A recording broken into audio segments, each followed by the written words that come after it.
Hi, this is Tutor Nick P, and this is noun phrase 343.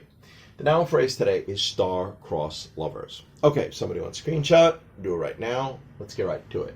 If someone says that a couple is a pair of star-crossed lovers, it means that they are ill-fated lovers, that circumstances usually forces them to be apart, and the situation is usually out of their control.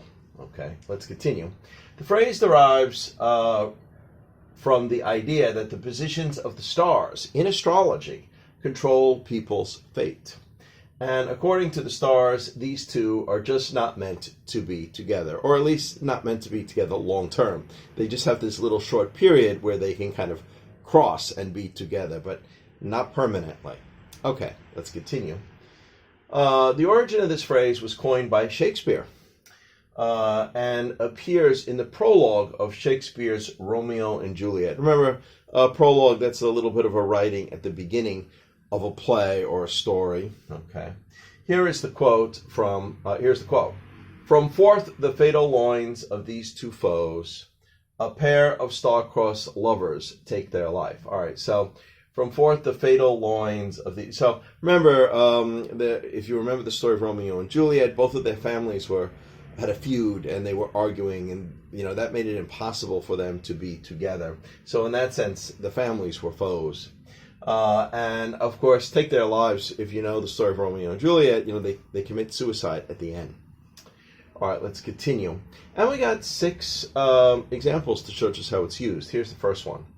Some think Shakespeare based the star-crossed lovers of Romeo and Juliet on the characters of Pyramus and Thisbe from Ovid's Metamorphoses. Okay, remember, Ovid was a Roman poet, and he lived at that time. He had one of these stories. I read this one also. I think I read it from like the Greek mythology, but still, it's very similar. Both of the lovers, they had to escape.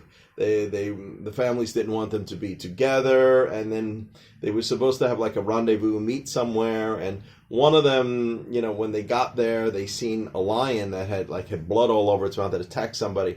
Each one thought the other one got killed by the lion, and then, again, they kill each other. So, similar idea.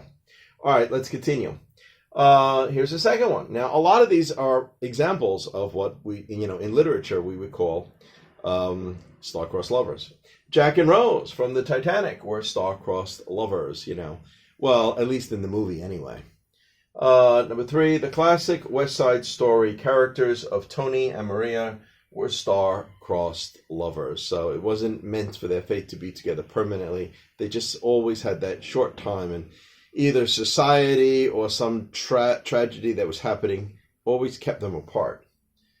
Number 4 here, Sam and Molly from the movie Ghost were star-crossed lovers, of course. Joe Black and Susan Parrish from the movie Meet Joe Black were star-crossed lovers. So these are all good examples of that. And here's just one general example. People are always attracted to stories of star-crossed lovers. Okay, anyway, I hope you got it. I hope it was clear. I hope it was informative. Thank you for your time. Bye-bye.